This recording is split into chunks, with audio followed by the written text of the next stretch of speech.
Hi, everybody. Welcome back to Objective Truth. I'm Nissa. I'm Caleb. And thank you for being here with us.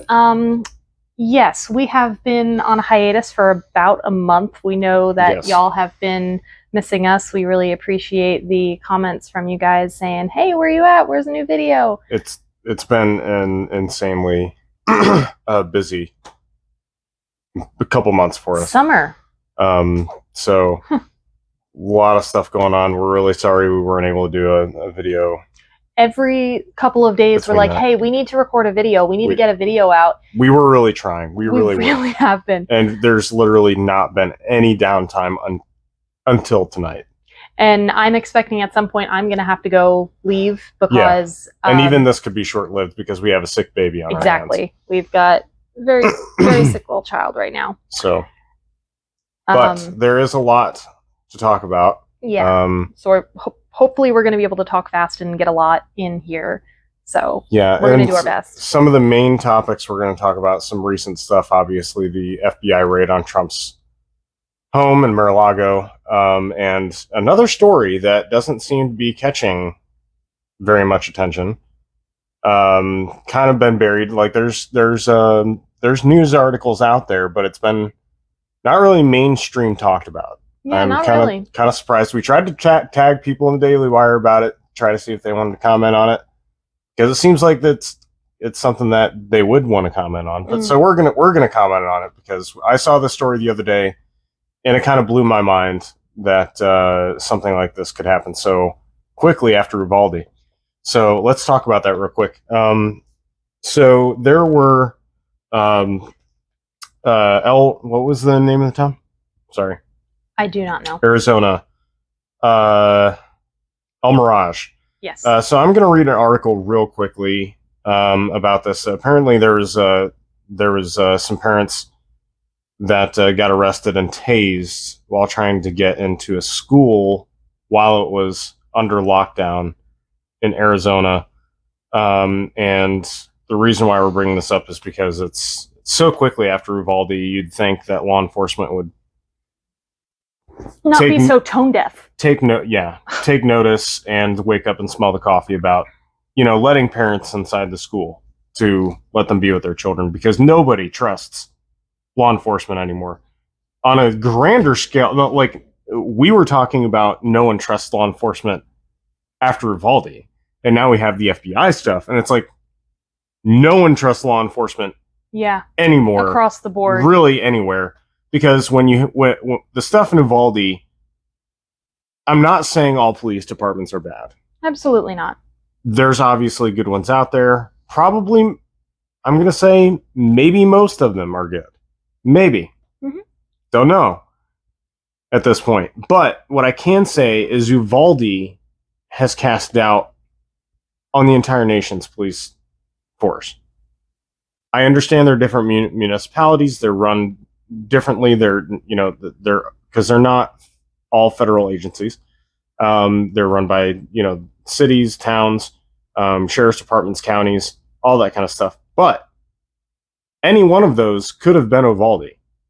Any one of them. And when you don't know which law enforcement you can trust, you can't. It's hard for us to compartmentalize Uvalde Police Department not being represented with the rest of the police departments that are represented around the country. Right. That, again, to say, as a reasonable person, obviously we know not all police departments are bad, but there is a common mistrust with law enforcement right now, for good reason, by the way, for good reason. So police need to take notice of what's going on, not be so aggressive, and just be a little bit smarter about how they handle things. Anyway, so on to the article real quick. This happened in Arizona, El Mirage. Arizona parents arrested trying to get in locked down school. Phoenix, police arrested 3 Arizona parents, shocking 2 of them with stun guns as they tried to force their way into a school that police locked down Friday after an armed man was seen trying to get on campus, authorities said. The parents were arrested as they tried to get their children to protect them, authorities said. Officers in the Phoenix suburb of El Mirage used a taser to stop 2 of the parents as they tried to help a man whose own handgun fell to the ground while he was being taken into custody, authorities said.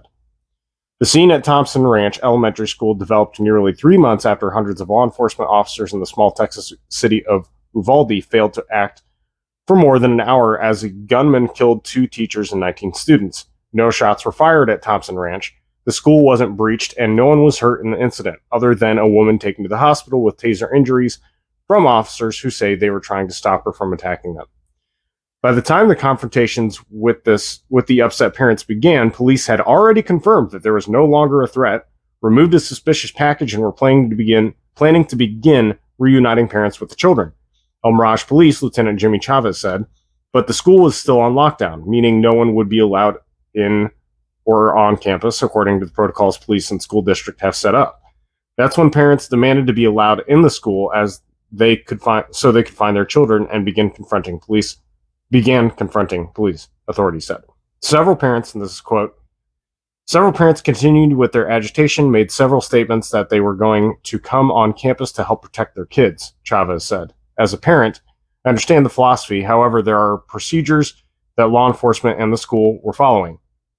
Chavez said a man began pushing to get past officers, and as police were arresting him, a man and a woman who had also been confronting officers came to his aid. Officers used a taser to subdue them, and they too were arrested. As the first man was being taken into custody, a gun fell to the ground. The armed parent will face a weapons charge. Guns are not allowed on school grounds, and a disorderly conduct charge. The 2 parents who were stunned with the taser will face unspecified charges. Weird. Unspecified charges. The woman was taken by ambulance to a hospital, Chavez said. None were immediately identified. The incident began at about 10:30 a.m. Friday when school officials called police to report that a man possibly armed with a gun, was trying to get into a locked school building. He could not get in and was chased off by staff before police from El Mirage and 2 other agencies arrived at the school. Officers searching the school to ensure it was safe found a suspicious package and called the bomb squad, Chavez said, and moved some children to another part of the campus. That's when parents began arriving, and the confrontations with officers began, with parents forcefully pushing on the officers trying to get onto campus. The parents need to understand that when the school is on lockdown and the law enforcement is on scene, nobody is going to be allowed on campus, Chavez said. Chavez said the school lockdown procedures between the school district and law enforced worked to a T. Police later located the man who had triggered the lockdown. He was being evaluated late Friday by mental health professionals, and a police statement and said charges were pending. Efforts to reach El Mirage Police Saturday to get additional information were not immediately successful. And that is the end of the article. So I watched the TikTok video that this Santa Fe, New Mexican Associated Press had posted this article. They have a TikTok video with the news story, and I gave it a watch. And here's my takeaway from what I saw in the video versus what the police are claiming to be the facts in the official story. So I can see both. I can see both sides honestly right now. I can see the police side. I can see the parent side. Because in the TikTok video, things did look a little bit tense and pretty heated, both from parents and from police officers. However, if you watch the video, there was a police officer that came. By the way, there was a woman whose name was Gonzalez. Her son is the one who dropped the gun on the ground, and I'll explain what happened here in a second. Because he wasn't obviously he wasn't planning on using it, and he's probably concealed weapons permit. If I had to guess, he probably has one. However, you are not allowed to have guns on school campus. I mean, I doubt his thought was, he probably carries all the time, and I doubt his thought was, I'm about to go on a school campus. I should leave my gun in my car. It was probably like, I need to go get my kid. Right, and a reasonable assumption would be that when parents hear that there's an armed person on campus and the school's on lockdown, their immediate thought is going to go back to Uvalde and how inaction took the lives of 19 students and 2 teachers. So I don't blame the man for wanting to go in there armed, by the way, to take care of the problem himself or protect his kids himself. There's nothing wrong with that at all. So back to the TikTok video. During the confrontation, you'll if you watch it, you will see that the parents didn't look like they were really trying to force their ways past the police. That's just my opinion. The way you might see it differently if you watch the video. My personal opinion, after watching the video, it did not appear that the parents were trying to force their way past the police. The confrontation happened after a police officer, and this was not a good idea, tried to grab Gonzalez's son while he was facing the other direction. So he actually tried to grab him by the shirt, and the other parents kept them from grabbing him. He wasn't supposed to be grabbed. There was no reason to grab him anyway. He wasn't doing anything. And a police officer came from the back and tried to grab his shirt and pull him away. Not cool. That's when the confrontation started to heat up, and that's when parents and police started to push back on each other. That's when the gun, I assume, in his pocket or waistband or whatever, dropped out on the floor. You can see it in the video. There was a gun on the ground. And then that's when they tased the 2 that were immediately in the vicinity and the person who had the gun. So my comment on this is that so shortly after Uvalde, especially after the threat has been verifiably not there, let the parents pass. Yeah. Okay, I'm not even going to comment on the fact that my opinion is you shouldn't even be keeping the parents out at all. The school, if the school is safe and the guy's not there, verified that it's not there, you shouldn't be on lockdown anymore.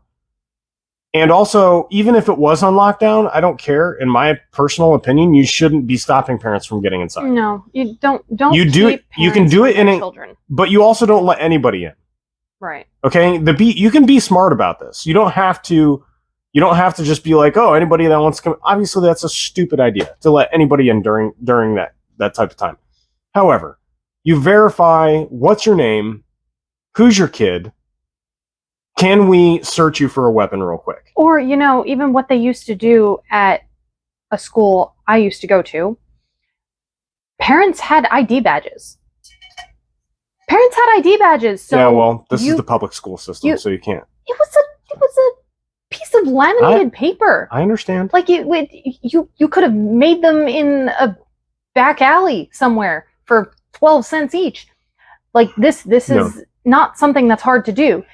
You had a laminated pickup card that was your ticket to get on campus. You could not take your child unless you had that ticket. So same situation, just show that ticket. Be like, hey, I'm here to get my kid. And that was a 100% carte blanche across the board. If you needed to come get your child for any situation whatsoever, you went to the office, you showed that at the window, you went and got your kid. Yeah. Like, period. So and again, like there was a way, an organized way to be able to let parents inside the school to get to their children. I agree that you should take steps to protect the children. Yes, absolutely. And you don't, and the police don't know. There is a good aspect here. The good aspect is that they knew an armed person was in the vicinity and the school went on lockdown. Yeah, that's fantastic. Before the guy even got to the school was on lockdown. That is a good thing. They protected the children. That is good. Okay, I just want to point that out. They did a good job there. The school did a good job of actually going into lockdown. Unlike Uvalde, when there was an armed gunman walking around and they knew this and they still didn't put the school on lockdown. But you do not have a right to keep parents from their children. Exactly. Period. The organized way to do this would have been ask their name, their child's name, and then maybe ask them to submit to a pat down for weapons. Okay? Yeah. And been like, okay, you're clean, you can go ahead. Next in line. Like, it was already verified that the threat was no longer on the campus. Yeah, so why are you keeping parents from because the school is still on lockdown and proceed? I don't care. You don't have a right to keep parents from their kids. And you... Especially not after Uvalde, then go and charge them. Right. This is what really I was pretty upset about this the other day when I first read about it. I've calmed down a lot since then about it. And I can legitimately see both sides because I can, after watching the video, I can see where the confrontation kind of got heated, and it was I'm glad I was able to find the video. It was, in my opinion, the misstep of the police that caused the heat. Okay, but not all of the other police knew what was going on that were in the vicinity. Okay, they just saw the parents get automatically more aggressive, and things got heated up.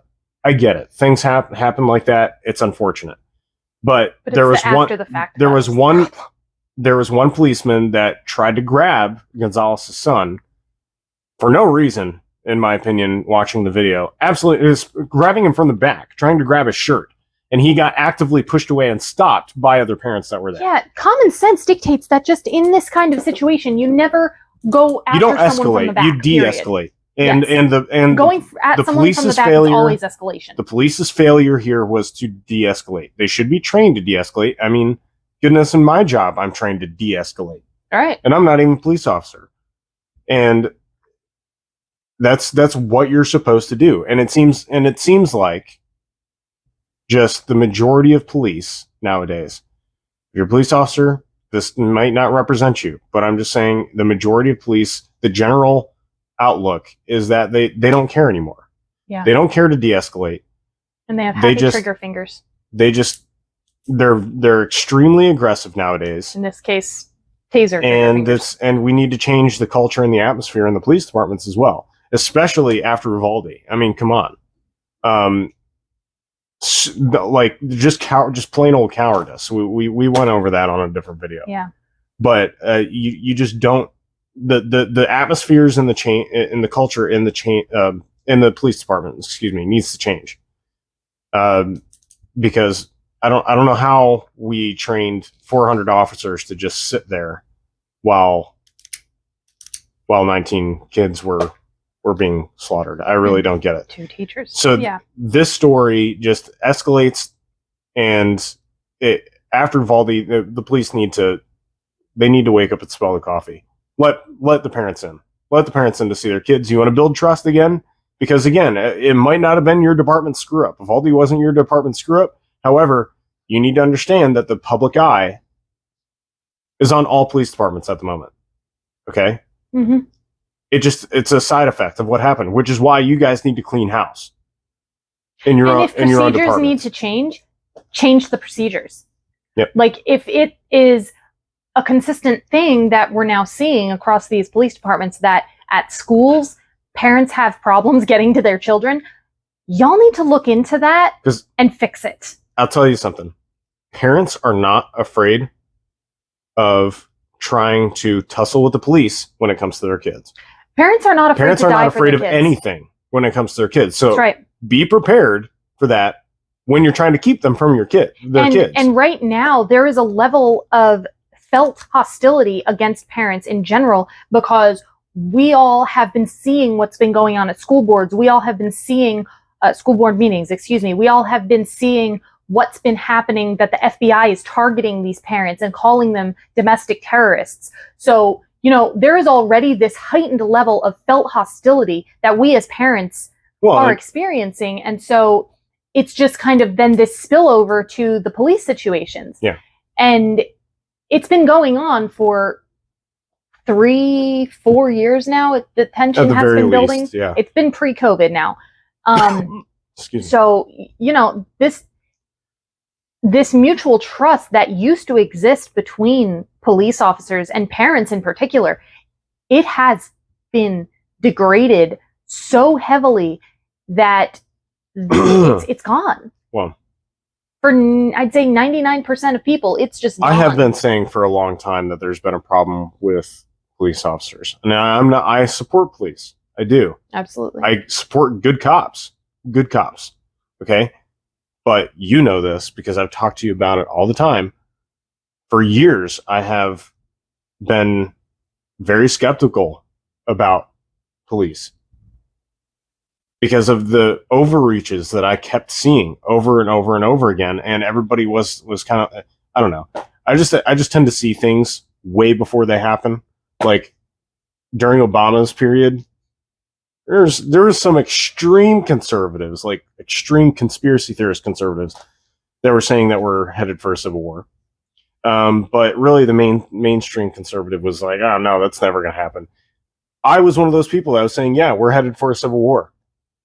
And guess what? Now, like pretty much 70 or 80% of the country agrees we're on the verge of a civil war. Yeah, if something drastic doesn't change, there's the tensions are. I was saying this back when Obama first got elected. He's going to build the blocks for another civil war, and look what's going on. And he did. He built the racial tension, which basically didn't exist even at the end. Race relations were actually really good.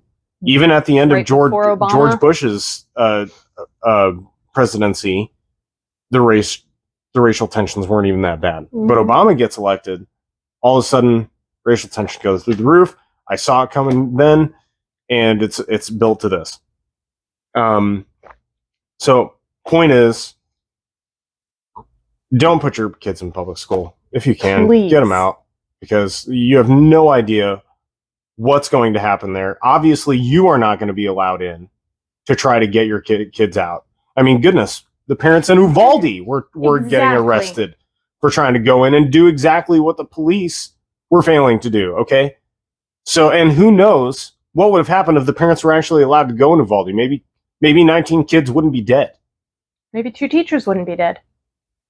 Or maybe the guy that actually, like the police officer who got detained and disarmed because his wife was one of those teachers inside that classroom. If he was allowed to go in there and save his wife,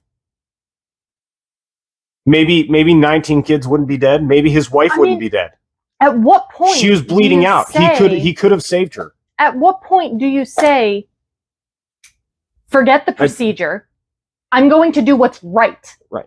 And I don't want to jump on the defund the police train, but if police departments and the FBI and law enforcement don't clean house and start straightening up real nice, and I'm saying real nice to gain our trust back, like Andy Griffith nice, Barney Fife nice, then we're all going to be saying defund you guys and let us handle it, because clearly you guys aren't doing your jobs, or you're overreaching in your jobs. Either way.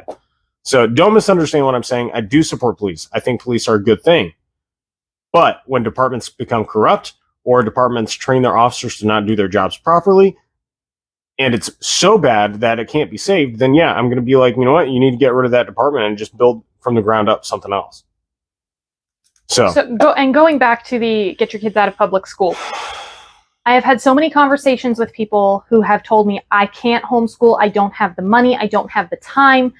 All right, let me tell you guys something. There is a growing movement in this country of homeschoolers. And guess what? It is not just religious. This growing movement, there are people from all walks of life. There are progressives who are now homeschooling their children. Mm-hmm. I know them personally. This is not something that is socioeconomic. This is not something that is religious. This is not something that is political. People are realizing that public schools are a dangerous place for their children. Yes. And this isn't just the ideology that is being pushed in public schools, because yes, there is a ridiculous amount of ideology being pushed in public schools. You've got the trans stuff. You've got the LGBT stuff. You've got the anti-God stuff. You've got the plain old wrong history teaching stuff. You have kids graduating 12th grade who are completely illiterate. So, public schools are not even doing the basic job of teaching reading, writing, and arithmetic.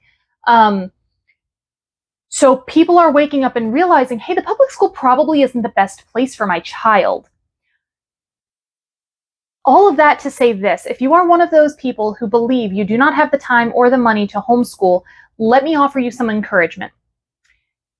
There are Facebook groups. There are Instagram influencers, if you want to call them that. There are TikTok. What are they called on TikTok? Are they called influencers too? Yeah. Okay, TikTok influencers. You've got people on Snapchat. You have people... Oh, and while we're on the subject of TikTok, delete TikTok. Oh yeah, get rid of TikTok. Yeah. Don't Anyway, don't have that app on your phone. Side note. Total side note. TikTok bad. Yeah. You can do your own research on that, but TikTok, the foreign government is hacking into you, and yeah, it's bad. Anyway, proceed. So Snapchat, like all your social media platforms, there are these homeschool influencers who are there to help you. I would bet that you have a homeschool co-op within 5 miles of your house, unless you live in like some rural Oregonian town that has like 5 people and a cow or something. But you have support. It is there.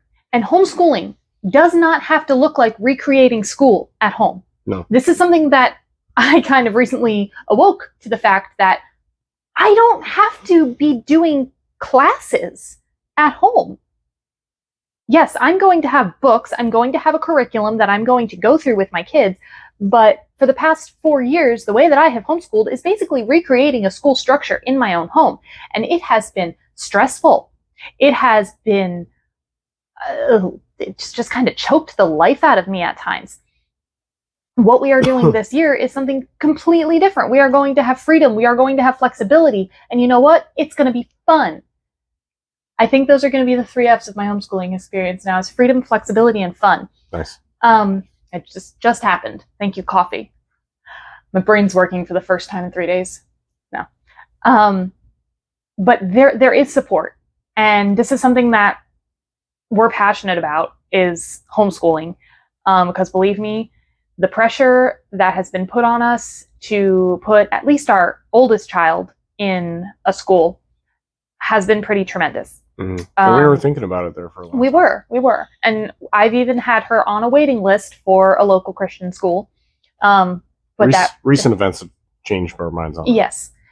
But the thing is, you know, I'm very willing to talk to you. I'm very willing to connect you with people in your area. I have resources for homeschoolers pretty much across the country at this point.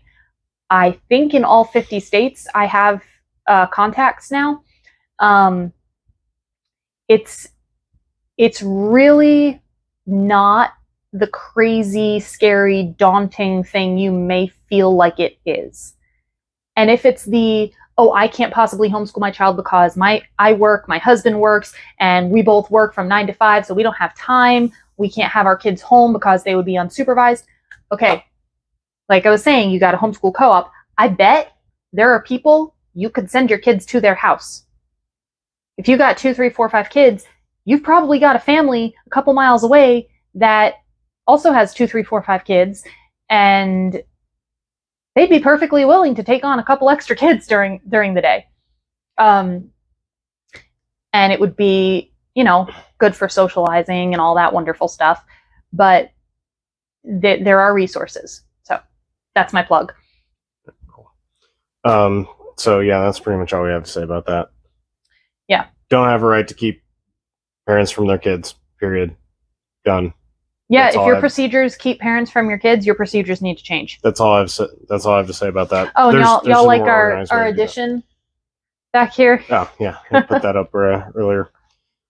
So I guess we're gonna move on to the most recent thing with this FBI raid on Trump. Incredibly scary, to say the least. Yeah. I'm gonna let you lead on this one. Okay. So the facts of the Mar-A-Lago raid, and then I'll read an article. Which, by the way, we found out that YouTube actually might take the video down if we call it a raid, so we'll call it a search. The raid. Recession is not a recession, and raid is not a raid, guys. That's right. And a woman's not a woman. Yeah. Anyway. Just change the definition, you'll be okay. Exactly. I mean, that is exactly what this administration has been doing. They'll take a word and they'll say, that's not what that word means. Oh, no. A recession is not defined by 2 consecutive quarters of pulled back GDP. Like, no, that's not what a recession is. Yeah, okay. Anyway. The Mal pre-dawn search is terrifying. This has never been seen before in the history of our country, where a sitting president's administration takes, I'm going to say, violent legal action against their predecessor, their political opponent predecessor, and very likely the next presidential candidate for their oppositional party. And the reasons why this is so terrifying, when you have this kind of political warfare, really, it breaks down the fabric of succession, like, just passing on the baton. Because then you've got a situation where, okay, well, now we've raided the house. Maybe we'll find something that's criminal. If we find something that's criminal, okay, then we're going to put him in jail. Well, now you have the issue of, jailing your political opponent. How is that conducive to free elections? How is that conducive to the proper neutrality of allowing the political discourse to continue the way it's supposed to have been going? We know beyond a shadow of a doubt that Hillary Clinton mishandled classified documents. Hillary Clinton was not the president of the United States. She did not have the carte blanche power to declassify anything that she wanted. The president does. And you know how we know that Hillary Clinton James mishandled? Comey came out and straight up told us. You can literally go find that if you want to on your own from his own mouth. Yes. And he said, but we've decided to not pursue charges. It's in our opinion that we should not pursue charges. And honestly, at the time, I kind of really disliked him for it. But I also kind of agree now, because she was a high-ranking political official. And if we were to pursue that, it would set a precedent in our country that political warfare is okay. It would set a precedent that it's okay to go after your political opponent in a let's put them in jail kind of way. And that opens the door to planting evidence against your political opponent so that you can just jail them and get them out of the way. That opens the door to setting yourself up in a regime for continuous power. Because now you have a situation where, let's say the Democrats want to just hold power forever. They can now go in and plant evidence. And then when they get the evidence, they'll be like, okay, well, we found this evidence against our political opponents. We're going to put them in jail. And now you don't really have anyone to vote for except the Democrat. Which actually, even if that was their goal with Trump, that wouldn't work anyway, because he can actually still technically run for president, even inside jail. Yes. Even in jail, he can. That is correct. It doesn't actually disqualify disqualify him from running for president. Yes, you can run from president. And he would be the one to run. And probably win. In an orange jumpsuit. That'd be hilarious. But, that's not going to happen because he didn't do anything illegal. But, unless they planted something. Which, yes, Kimberly Guilfoyle actually spoke about the fact that she believes they planted listening devices, because not only were Trump's lawyers not allowed to watch the search, they turned off the security cameras in the house. They were at least told that they had to turn off the security cameras. Right. So there's no record of what and nobody was allowed to be present did while they were in Mal. Nope. There is for 9 hours. For 9 hours. We do know that they went through Melania's closet. Come on, really? That's a rumor. It has not been corroborated yet. Well,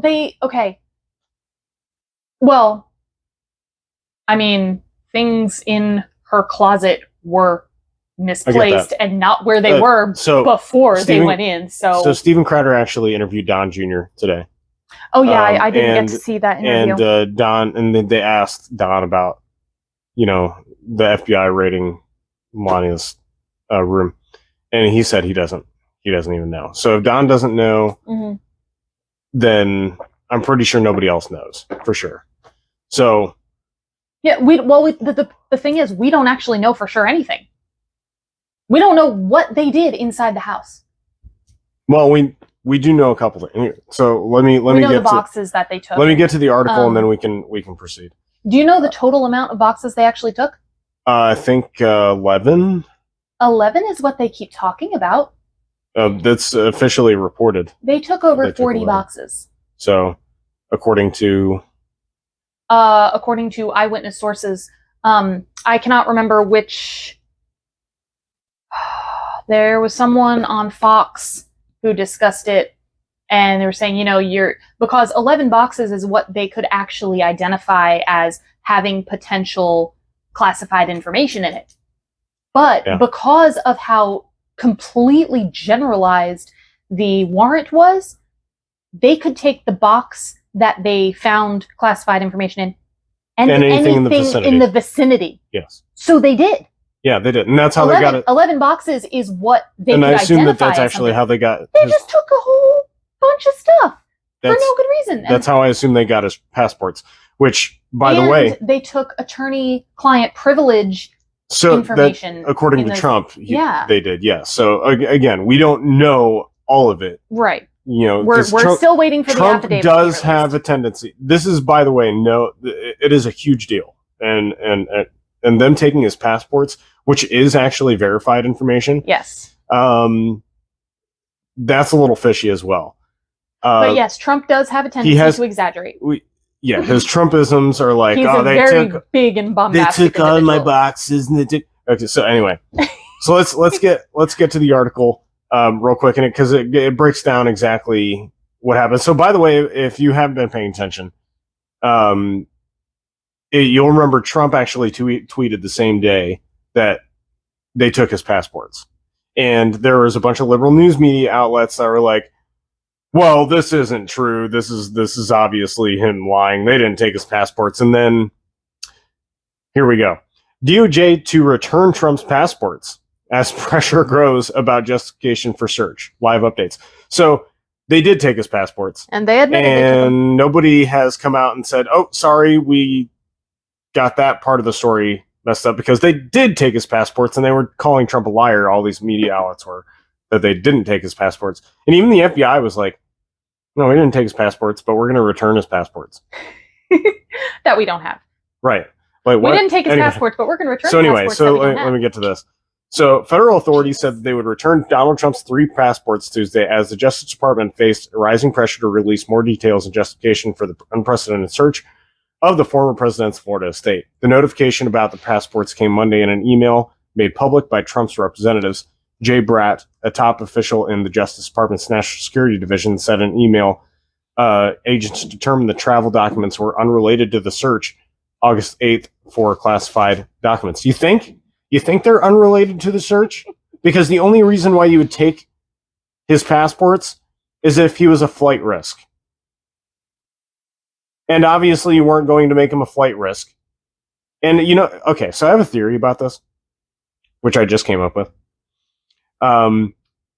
That I think they expected to find something in Mar-A-Lago that was like huge, right?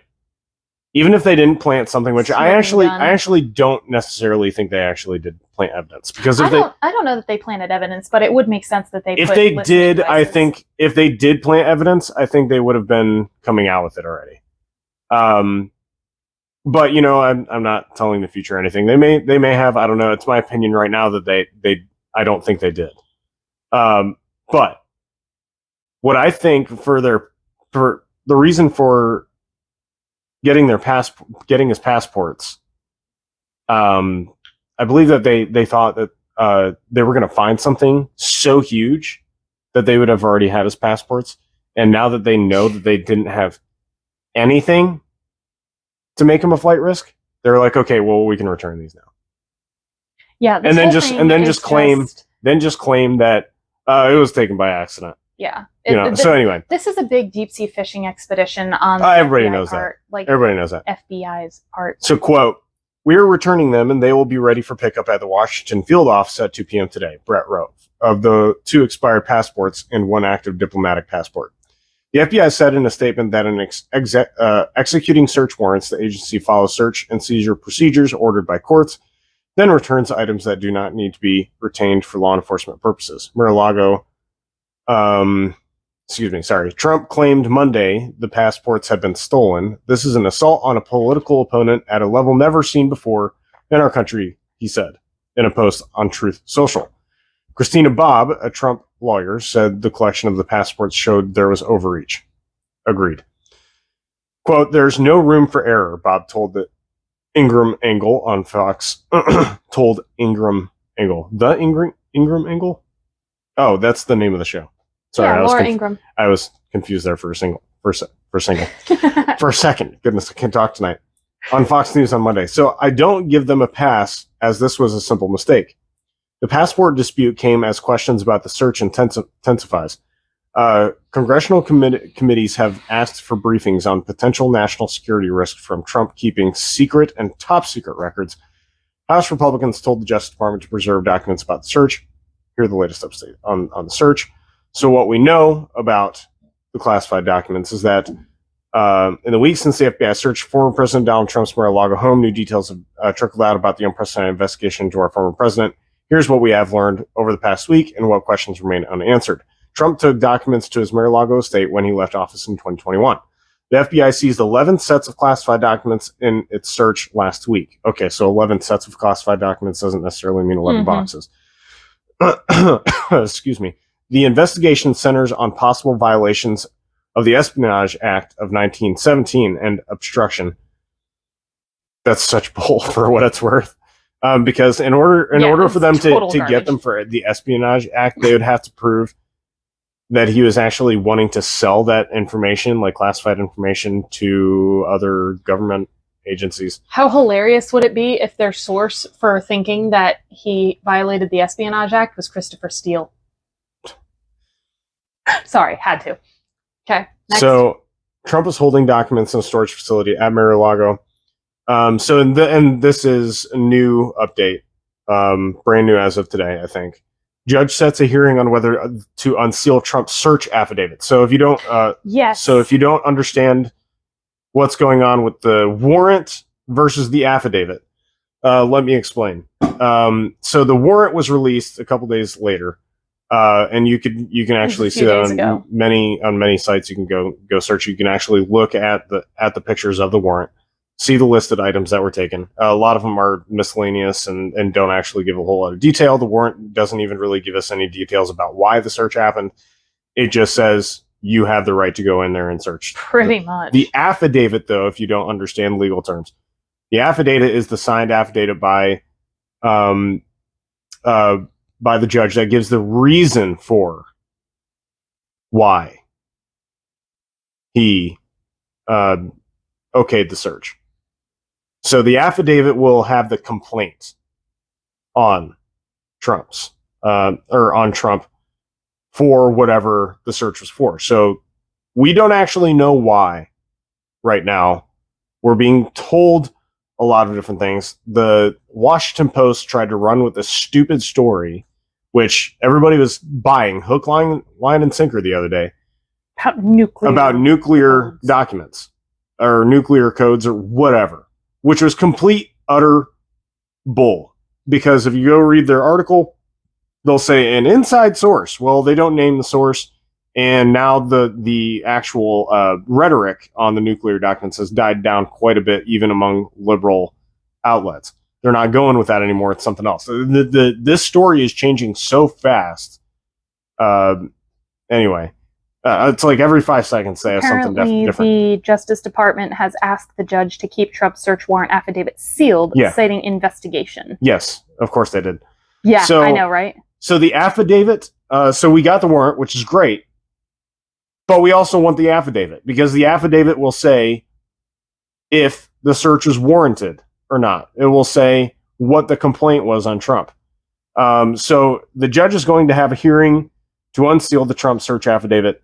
The Florida federal magistrate who signed off the search of Donald Trump's Mar-A-Lago estate has set a Thursday hearing to weigh arguments on whether to unseal the government's affidavit supporting the search. The Justice Department opposed unsealing this affidavit, saying it could harm its continuing investigation, but Trump called for the immediate release of the unredacted affidavit in a post on Truth Social. U.S. Magistrate Bruce Reinhart scheduled a hearing at 1 p.m. Thursday when a consortium of media organizations are expected to argue for the release of the document. Yeah, the federal prosecutors responded to inquiries from numerous news organizations, including NBC News, to make the affidavit public by arguing it should remain sealed to protect the integrity of an ongoing law enforcement investigation that implicates national security. They also said the affidavit contains highly sensitive information about witnesses, including witnesses interviewed by the government, specific investigative techniques, Don't care. and information required by law to be kept under seal. Don't care. Don't care. Seriously, don't care. The people are demanding answers, rightfully so, because this is an unprecedented search, okay? And it looks politically motivated. So if you want us to trust you, then you need to release that affidavit. Because the longer that affidavit stays sealed, the more we're going to be like, what's going on, guys? Yeah. And we're not happy right now. This was almost enough. This is pretextual for what comes next. This is almost enough to set off a civil war. And we're not calling for anything to come next. YouTube. We're just recognizing some facts here. This is enough to set off a civil war.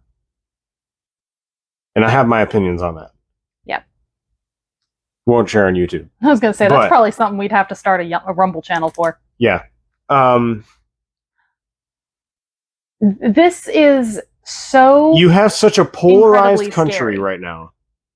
And what you're going to do, this is throwing not just gas on the fire, this is like throwing gas on the fire and then relighting it with a nuclear bomb. And adding fuel and throwing all kinds of wood pallets on there. And yeah, this just... Some common sense should have told, if in fact they had such innocent intentions, some common sense should have told Garland to say, you know what, guys, this is probably not going to look so good on us, and we need to take a step back and probably wait on this one, because you guys have already been waiting for months anyway. He's had these documents ever since he left. He's been cooperating. So now you're going to just go in and raid his house after he has had a record of cooperating with the FBI about the documents. Sorry, I had to take care of a sick baby. So to continue, so again, Trump is already cooperating with them about the documents. You didn't need to go raid his house. Right. This just doesn't look good. It doesn't look good. FBI's records of the discussions with Trump and everything, they even say he's been very cooperative and a good relationship and rapport has been established. Like, this search and seizure did not need to happen and should not have happened. This is just a dangerous precedent for the American government system you have to ask really why. Endeavor. I think they're trying to find something on everybody's general assessment is that they're trying to find something on January 6th. Yeah, because it's a deep sea fishing expedition. They're trying to link him somehow criminally to January 6th, and they have failed to do so. Especially after the affidavit not wanting to be unsealed and everything. It's like, if you had a good reason, you need to make it public. Right. You need to say why. And you can even say why without releasing the affidavit. Mm-hmm. But the thing is, they haven't even given us a reason. Not even an official statement, even from Garland, saying, look, this is why we went in. And it's not about freaking classified documents. I'm not buying that. No, because here's no the one's thing buying that. With the classified documents argument. Let's make this really clear. as president, you have the authority to declassify anything at all. Yep, and there's no process that you have to go through. You can basically say, I am declassifying these documents. You pick up a piece of paper and you say, this is declassified. I think Ben Shapiro actually put it really good today in his show when he was like, you can pull a Michael Scott and say, I declare, like he was declaring bankruptcy. I declare these documents unclassified. That's basically all he has to do. And as the act of him taking it back to his house, technically... Well, no, he had a standing order that any documents that were taken to Mal were declassified. When he was president... That was signed off by his lawyer. Yes, there was a standing order that any documents taken from the White House back to Mal were declassified. So this whole mishandling of classified information is absolute garbage nonsense, because you can't mishandle something as president. And the reason why we know this is all a bunch of bull, because the story keeps changing every 5 minutes. Yeah, it really does. So in the first couple days, we were told that Merrick Garland had nothing to do with it, and that he didn't approve it, and that he didn't know about it, or whatever, which is really hard to swallow, because you're the head of the Department of Justice. Sorry, you didn't know about this? So that was the first couple days. And then he comes out and says, I personally okayed this. So which one was it? At first it looked like he was trying to distance himself, and then now he comes out and fully claims that he was responsible for it. That the Biden administration is trying to claim that the president had no knowledge of the raid. And I don't know. Did y'all see the soundbite of Karine Jean-Pierre when Doug Ducey asked her, did the president have any knowledge of this beforehand? And she's like, well, the president didn't have any knowledge of what is it you're calling it? A raid? Yeah. Like, lady, you are so bad at your job. Yeah, no. So Jen Psaki, right? That was the one before her. Yes. Like, look, we didn't like Jen Psaki either, but because it all smelled like they just constantly lie, and Jen Psaki was constantly lying as well. However, she was way better at it. In fact, Karine Jean-Pierre doesn't even attempt to really lie. No, she's just like, I don't have information for you. She just doesn't answer questions, period. She's just a complete moron and doesn't know how to do her job. Which is reflective of the administration she works for. So, what? Yeah, I guess she's a better fit than Jen Psaki. But anyway, so now this just makes the FBI look way more corrupt than it ever has before. And it's been corrupt for, in my opinion, ever since its inception. Okay? Oh, yeah. If you know anything about J. Edgar Hoover, you understand that dude was just straight up evil. Not a good guy. And so he could have written the book on corruption. And the FBI has been doing this kind of stuff for a long time. Waco. You have information on that? Just give a brief overview of what that is in case people don't know. I'm kind of just gonna, putting it in my own words, I'm probably gonna cry, so I'm just gonna read this. One of the more recent examples of mass violence perpetrated on the American people from the U.S. government. One of the more recent examples of this mass violence was the siege in Waco, Texas. The U.S. government carried out the deadliest church massacre in history, and it led to the deaths of dozens of men, women, and children. Agents with the FBI and ATF set fire to a compound occupied by the Branch Davidians, burning the men, women, and children alive. Just for reference, I'm reading from the Washington Standard, their article on Never Forget the FBI and ATF killed more children in Waco than Sandy Hook and something else combined. I don't remember the other one that it says. But anyway, the all-consuming inferno killed 76 people who were huddled inside. Later it was determined many of those who'd perished were also shot by firearms. Researchers who later investigated the incident concluded federal agents were observed shooting from the compound's grounds into the building already set ablaze by fire. While the official government narrative is those individuals committed suicide, The researchers were able to demonstrate they were likely killed by automatic weapons fired by federal agents, possibly killed as they were attempting to flee their burning compound. That's horrible. Right. So anybody that was around, that was back in the 90s, right? Yes. Yeah. So anybody that was around back then, everybody knows how big of a story the Waco thing was. But yet, nothing happened to the FBI after that. Nobody investigated the FBI for that.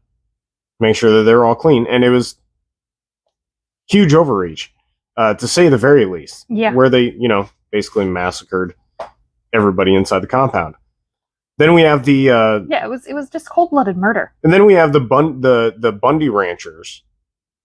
If you all remember, almost a decade ago at this point, where there was a standoff between the FBI, BLM, the Bureau of Land Management, ranchers over grazing rights over in what state? Oregon? I believe it was Oregon. I know that Cliven Bundy was traveling to Oregon, so that must have been where it was. It was the Malheur. I don't remember. I don't know how to pronounce it. Anyway, so real quick, the ranchers, they had a bunch of cattle that were grazing on federal lands, and the BLM, Bureau of Land Management, not Black Lives Matter, BLM agents came in and were claiming that they were trespassing on federal land and they needed to stop. The Bundy ranchers claimed that the federal government has no right to own that much land, first off, and especially keep them from grazing on public land. So whether they were right or wrong in that wasn't the point. There was a standoff between them, and then later on, when there was a trial for the standoff, correct? Mm-hmm. The judge actually ruled a mistrial based on... So, yeah, a federal judge declared a mistrial in the criminal conspiracy case against the rancher Cliven Bundy and 3 other defendants, saying government lawyers suppressed key evidence that would have been favorable to the defendants' case related to a 2014 standoff with federal agents.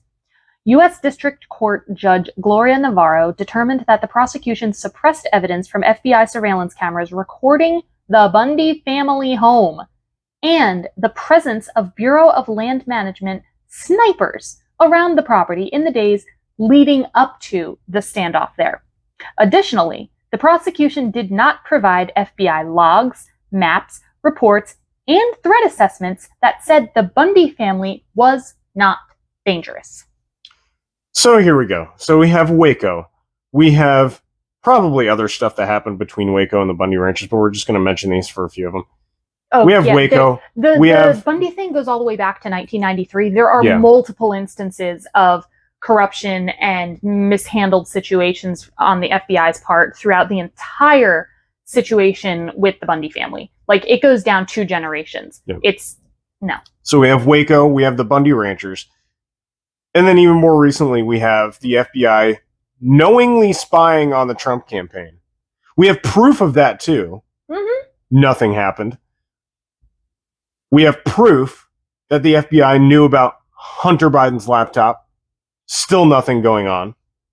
Like, Stephen Kraft... Not only did nothing happen with the FBI and Hunter Biden's laptop, they treated the man who owned the repair shop, the tech repair shop, they treated him horribly. Yeah. And they treated him like he was a criminal for bringing this laptop to their attention. The FBI is like, no, we don't want that. We don't want that laptop. Yeah. When they were being offered it. I literally just watched the Will Cain podcast with the gentleman. He went through the entire sequence of events, starting He did that on Steven Crowder, too. 2017. Mm-hmm. Like, he went through the entire sequence of events, and I was just flabbergasted. I'm like, this is peak corruption. This is peak sweep it under the rug. And now we have them raiding the house of a previous president who is still probably going to run again. At what point do you say, okay, FBI, you know what? You guys are done. You need to go sit in a corner. You're done.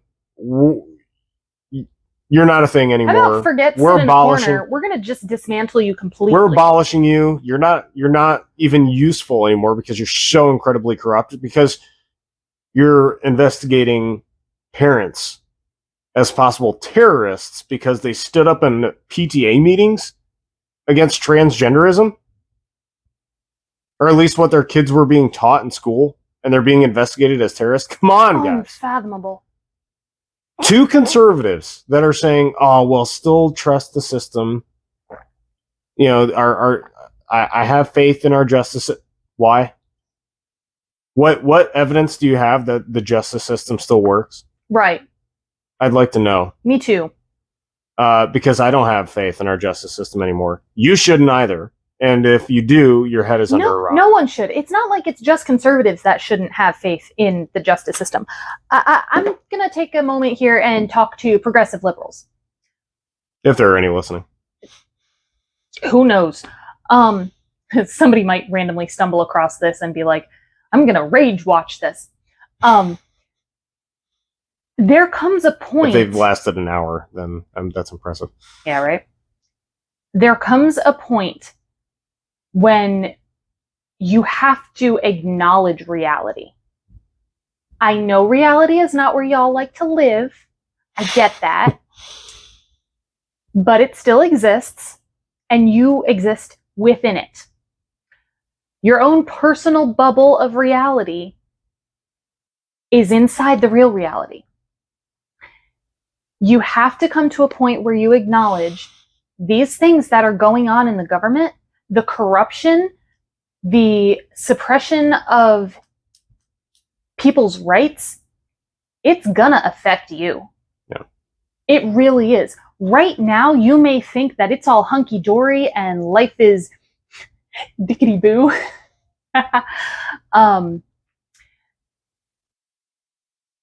But there is gonna come a point when, lo and behold, this communist regime that y'all so desperately want, it's gonna be here.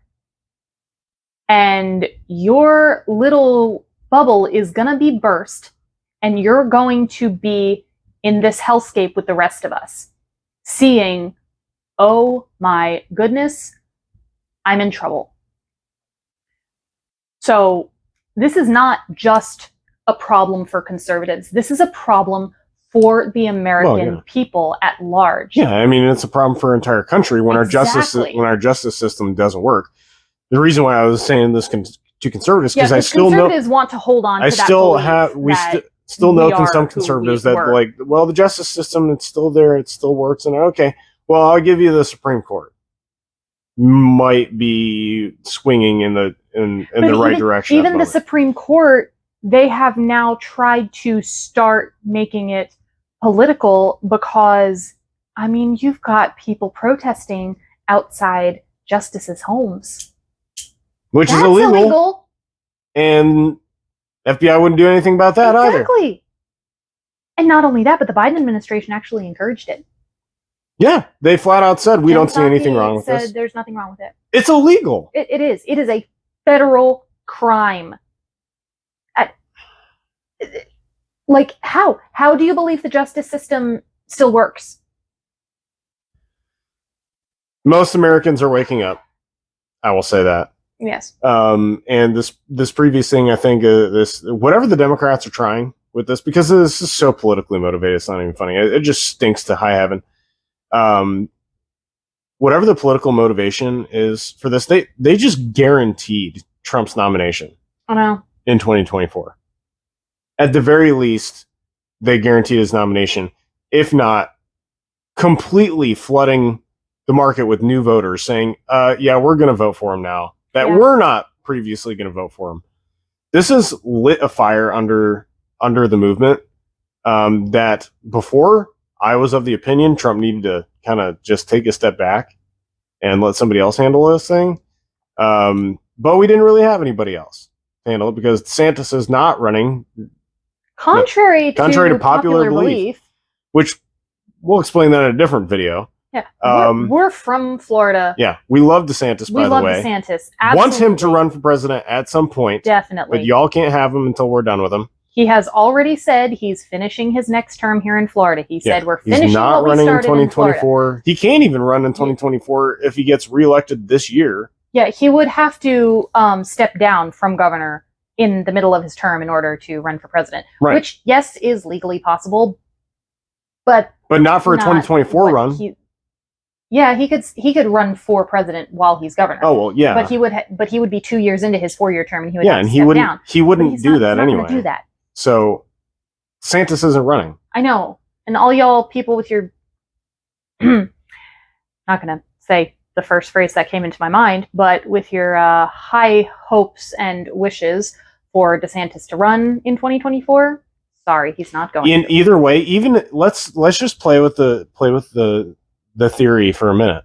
That even if he did want to run in 2024 right now, it would be a complete mistake. Yes, he would get demolished by Trump. He knows that he can't pit himself against Trump. That would legitimately split the Republican Party.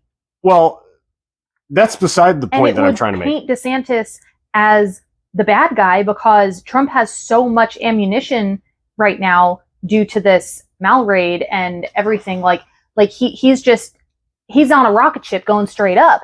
And for DeSantis to get in front of that rocket ship, I mean, he would be obliterated. Yeah, that's what I'm saying. It's like the point that I was trying to make just was the fact that he'd just get completely demolished. Yeah. With how much I love DeSantis, and I love DeSantis way more than I love Trump, to be honest with you. He would just get demolished. That's just a reality. And it's just not a smart move just based on your political aspirations. And for the party, it's not a good thing either, because both DeSantis and Trump are so much alike. DeSantis, everybody knows DeSantis is a better politician. He's a in more general, presidential version of Trump. He's strong where he needs to be strong, and he's just tactful. He doesn't run his mouth like Trump does. Everybody knows that. So naturally, the most reasonable conservatives be like, yeah, I'd rather have DeSantis than Trump. Everybody would.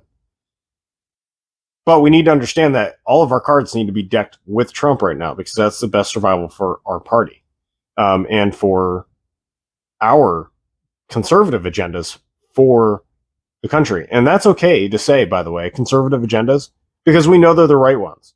Mm-hmm. Okay, socialist, progressive agendas are the wrong ones. That's right. They're immoral. They're unjust. They don't work. Correct. Period. Not economically, not morally, not socially. They don't work.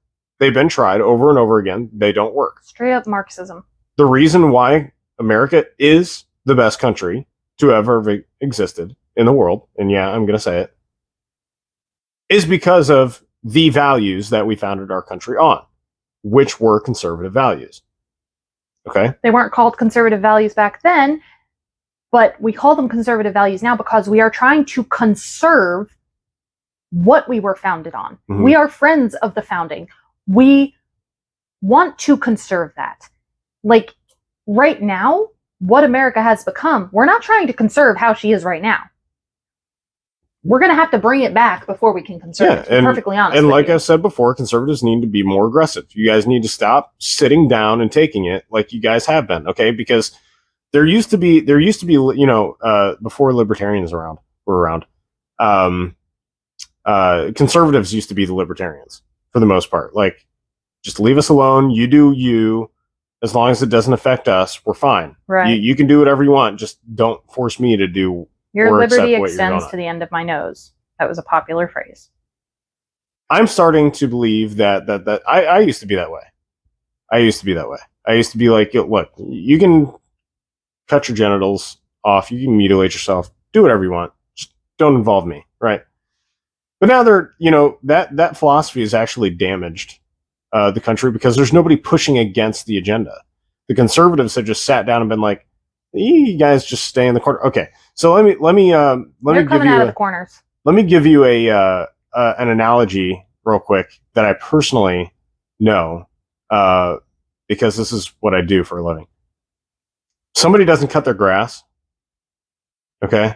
Let's say they let it grow really tall in your neighborhood, and everybody else is keeping their yards really, really nice and trimmed and everything like that. That person that has tall grass, okay, though it's their property, that affects everybody else.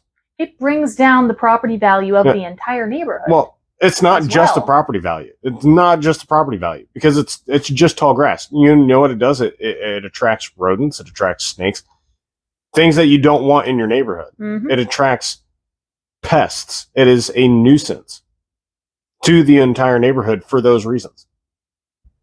Not just because it looks bad, because I don't care if it looks bad. What I care about is it affecting your neighbor, which it is, because it's attracting pests and all types of other stuff when you have that. So the do your thing on your own property, leave me alone as long as it doesn't affect me type of mentality needs to stop with conservatives. Mm-hmm. You need to stop it, because if it's not morally accurate, and I'm not even going to say like anything about like, let's say gay people or whatever, that is like so far on the other end of the spectrum that they've come to transgender. Transgender is a whole different thing. Okay. Mm-hmm. They are related in the way that one leads to another, but the gay thing, like there have been like gays around for ages. Okay. All right. Okay. And especially in our country, like it started to get more popularized around the 60s. Okay. To be gay or whatever. For the most part, up to this point, gays have been just like living their own life, doing their own thing. Yeah. Not really productive members of society. Not really, bothering anybody until you had the Pride movement. And now it's just being forced down everybody's throats. And on that topic, I actually have a friend of mine recently who just switched political affiliation, who happens to be gay. And she said it was because of all, like, basically the Pride movement, forcing it down everybody's throat. Mm-hmm. On top of a lot of other things. And what's happened is the Democrats have come so far. So you used to have progressives, liberals, center, moderates, and then you'd have conservatives, and then you'd have the extreme right. Now, basically, the only people that are actually left of center are progressives. The progressives liberals have pulled the line so far to the left, and this is in mirror image, so I don't actually know which way this is. This is our left. This is my left. So the progressives have pulled the line so far to the left, but the center has been pulled too. So these people who were here clustered in the middle, that line has been pulled left, but the people have stayed there. So they are now being pushed to the right. I mean, Elon Musk tweeted out a meme about this for the reason that he's now a Republican. His policies and his ideals haven't changed, but the Democrat Party has gone so far to the left that it's left him behind. So now he's a Republican, or at least he's going to be voting Republican. And that's the same thing with your friend. Mm-hmm. They've just gone so far left that they've pulled the line of center with them to where it's forced everybody else on the right. Yeah. And they're like, look, it's like they don't have a home with the Democrats because the Democrats are saying, we're progressive now. Well, it's classic Reagan. Reagan's like, I didn't leave the Democratic Party. The Democratic Party left me. And that was back in the 80s. Yeah. So just see how far we've come since then. 40 years later. Yeah. Nearly. So now you've got the Republican Party who, Republican Party that has a conglomeration of all these unhomed individuals who have had to leave the Democrat Party because the Democrats have just gone so off the wall progressive. And I mean, a lot of these people, they're just blue collar American workers. They love America. They love their family. They might have different political thoughts, but at core value, they are able to stand with conservatives. And that's really what we need to get back to a little bit as a country. Is it's the core values that we need to be basing our relationships and our policies on. We have now this dichotomy where people within families are ostracizing each other based on political differences. If your core values... Personal experience. Yeah. If your core values align, then you should be able to have good relationship with those people. So let's say you differ on whether you want big government or small government. Okay, but do you agree that the goal of government is to protect its people? That would be the core value. Yeah. The issue is not whether you believe big government or small government is the right way to go about it. The goal is the core value. Mm-hmm. It's not whether you believe that the government should spend all its money on healthcare or the government should spend all its money on immigration reform. The core value there would be the spending, the budget. Does the spending need to stay within what our country actually has the budget to spend? So it used to be that Democrats and Republicans, even just 3 years ago, I'll say this, just 3 years ago, it used to be that we could be like, look, we all want the same thing. We just have entirely different ways of going about it. Right. And so we were able to have conversations, but now... Well, we weren't even really able to have conversations 3 years ago, really. It was just understood we want the same thing. Well, yeah, I mean about wanting the same thing. Well, yeah. But now we don't. We don't want the same thing anymore. We don't want the same country that they do. No. It is entirely impossible to coexist with these people at this point, which is why so many people are leaving the Democratic Party, by the way. Because they cannot allow themselves to be identified with these progressives, because the progressives want to tear down the institution of the family. Mm-hmm. The progressives want the government to raise your kids. The progressives want parents to have no rights in their children's lives. The progressives want children as young as birth to be able to say what their gender is. Progressives want... Even in the womb. Yeah, it's unbelievable. It's unbelievable. They've claimed that some babies even in the womb know what gender they are. Yeah, before. It's absolute nonsense. Lord. It is off the wall bonkers. So Michael Knowles actually said something earlier today that he was like, just to look out for fire and brimstone as you're driving home, because we've just reached I think Sodom and Gomorrah levels. Yeah. Well, his point after was because he talked about how the dog and got smallpox. Oh, monkeypox? Yeah, sorry, monkeypox. Okay. How there was a human to dog transition of monkeypox. Oh. So that's when he was like, just look for fire and brimstone when you're just be careful as you're driving home, because it might be falling from the sky soon. Totally agree. We've just reached such a high level of complete deviancy. Degeneracy. That I would not blame God one bit if he just decided to wipe us off the face of the planet. We deserve every bit of it. I'm a little stunned into silence at the moment. Yeah, that's just he had to. I think it just vomited in my mouth. Yeah, he almost vomited too while he was trying to. I can't. While he was trying to tell a story, but anyway, moving on. Why? Where even was I?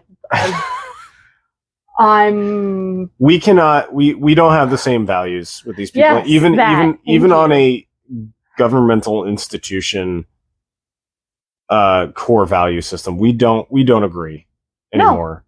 There's just no way to coexist with these people anymore. We can't. I've been saying it for a long time. California, you know what? If you want to be your own thing, you guys have fun. Yeah, we'll let you. If it were up to me, I would let you secede.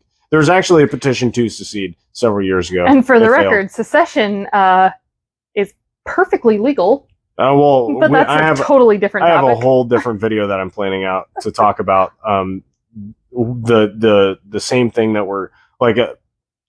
we're kind of seeing like the precipice of the very much similarities for different reasons. The similarities between now and when the 1860s during the Civil War. The situation leading up to the Civil War, what was going on. The reasons for it and all that kind of stuff. Yeah. And I have a whole video that I'm planning out for that. Yeah. We recently actually went and read multiple states' grievance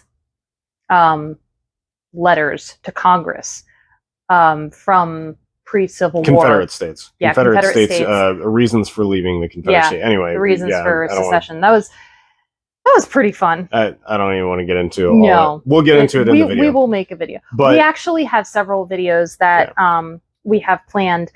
It's just finding time to actually record them. Which it seems like our schedule is going to start smoothing out a bit more. Yes. So hopefully we'll be able to do another one next week. Hopefully, maybe we'll do something a little bit more detailed more this week too. Possibly, just whenever we can get them recorded. If I'm not completely exhausted. But yeah. So in other words, conclusion of the video: FBI needs to be abolished. Don't put your kids in public school. Police, you don't have a right to keep kids from their parents. Don't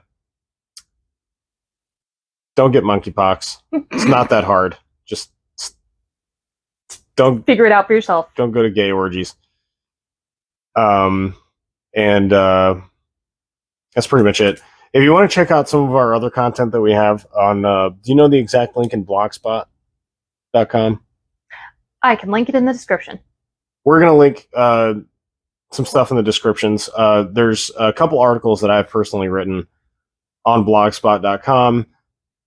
One is much more lengthy than the other. I only have two up there right now if you want to take a look. One has something, the first one that I wrote was about the Roe v. Wade issue. The second one is about culture change, which we will do a video on as well to accompany it because we've been wanting to do that one for a long time. I actually wrote that article probably about a month ago at this point. And we wanted to do a video that accompanied it. It's late for us, y'all. Huh? It's late for us. That article is rather lengthy, and as someone put it, verbose. I totally agree for what it's worth. I actually, several paragraphs in, I was like, I haven't even gotten to the main point yet.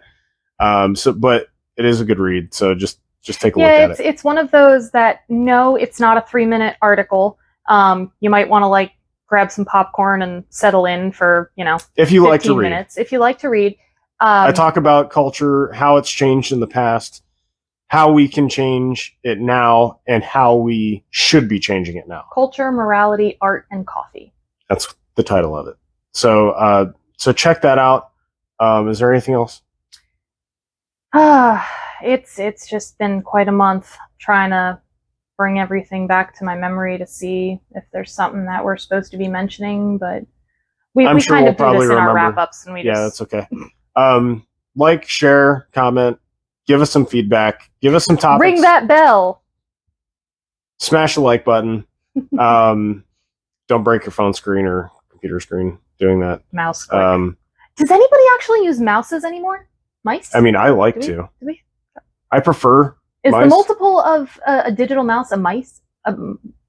That's so true. Actually, that's Are they called mice if there's multiple of them, or is it mouses because they're not actually the animal, the mouse? So it's mouses. Just blew my mind. I never thought about that before. I have thought about it before, but it's been like 20 years. Anyway, leave us also in the comments, please, if you could, if you're interested in hearing a certain topic that we haven't talked about that you'd like us to talk about. We have lots of videos that we can do still. We want to hear from you guys. We want to hear what you guys want us to talk about. If you have like questions or something like that, like, hey, if you have prayer requests, something like that, leave us some comments saying what you want to hear about, topics that you want discussed. I would be more than happy to do so. We thoroughly research all of our stuff before we make a video. I thoroughly research stuff before I write about it. And we do not put ourselves in an echo chamber. We do not only get information from the right. I actually follow the CNN YouTube, and I watch a lot of CNN. Makes my brain feel like mush because they're all really, really dumb, to be honest with you. But, you know, and I know you read a lot of liberal articles because you from Newsbreak and different things. So, you know, we do not believe that putting yourself in an echo chamber is really the best way to go about things. No. And on Newsbreak, I like am rolling my eyes like the whole entire time that I'm reading articles. But yeah. So we are sure that we know exactly what both sides are saying. Yeah. And we kind of more agree with, you know, obviously I'll call out conservative. I'll call out the right when they say stuff. Michael Knowles said something today that I disagree with. I forgot what it was. Michael Knowles says stuff all the time that I'm like, nah, bad take, Mike, bad take. Yeah. He said something today that I was like, nah, I don't know about that one, buddy. But anyway. So yeah. Completely off topic. Yeah. Yeah. Share, like, leave a comment, please, if you want more videos. Because if you want more stuff, you're gonna have to help us out. Okay? Yeah. Make it possible. So, and please recommend our channel to anyone that you think would be interested, or that you think wouldn't be interested and you just want to annoy them. Or share your videos on our videos on social media or something like that. We put this up for anybody who wants to watch it. Yep. So we have to get to 100 subscribers before we can even look at monetizing the channel. That really isn't a goal necessarily, but it'd be cool to be able to do that. Because we do put a lot of time and effort into these. We have a lot of ideas on what we want to do and how we want to build our platform. And it would be really nice to be able to make all those dreams come true, honestly. It would be. Not that was our goal from the beginning. We'll probably keep doing videos either way, but it would just be really nice because there's a whole lot more that we want to do that we're not able to do right now. Yeah. Which we could be able to do if we had more following. And also, this is something I haven't even mentioned to you yet. I was considering making an Objective Truth Instagram page. Instagram has been doing this thing where they're pushing reels like really hard. So I was like, you know, that actually would be kind of neat if I could clip some of our videos and just put them on Instagram for reels, little short snippets. So if that's something you guys would be interested in, also comment and let me know. I think that would be a pretty good way to expand into the short form video content sort of thing. Because, you know, here it's pretty long form video. We have a lot of just discussion and letting our brain fall out. We're trying to wrap this up. It's about an hour and a half right now, so we need to be done. Yeah. We had a reaction video that we recorded a while back that we weren't able to upload because somehow the information got corrupted. Yeah, every time I tried to edit it just we'll try to do more of those too. Some like short stuff, like 15 minutes or something like that, that we can just keep you guys interested in a little bit of stuff. So we'll try to keep those too. So sorry about the hiatus, all that